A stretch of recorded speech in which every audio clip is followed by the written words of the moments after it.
Warren Buffett is a long-term investor. He doesn't care about how the company is going to perform today, tomorrow, or even next year.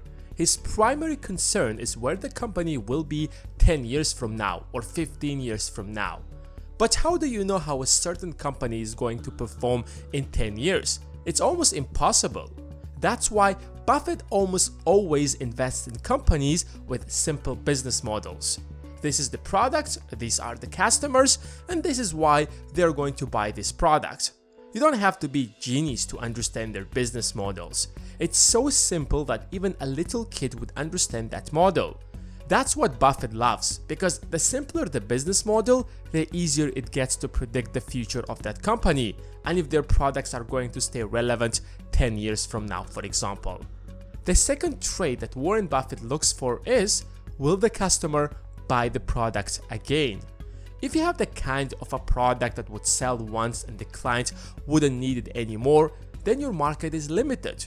A great product is when your client would keep coming back for it every now and then, whether it's every day or every week or even every year.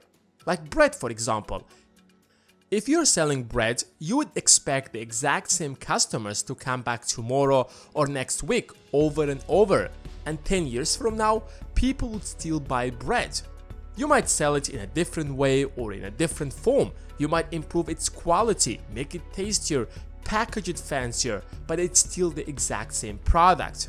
In fact, this factor is so important that it led to the rise of subscription business models, where businesses would charge you a little fee every month like Netflix, for example, or every year like Amazon Prime. Because it's a more sustainable strategy. Once you acquire the customer, you keep generating cash flow theoretically forever. Finally, the third component is the brand.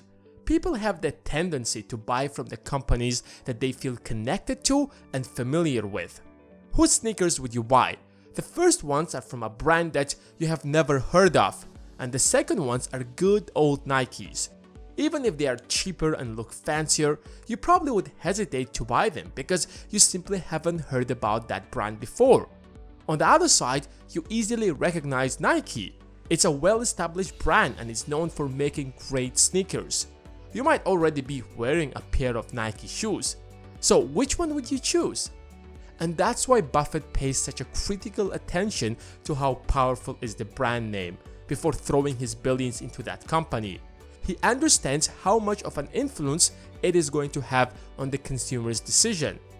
In fact, if the brand is strong enough, consumers would buy almost anything that company produces.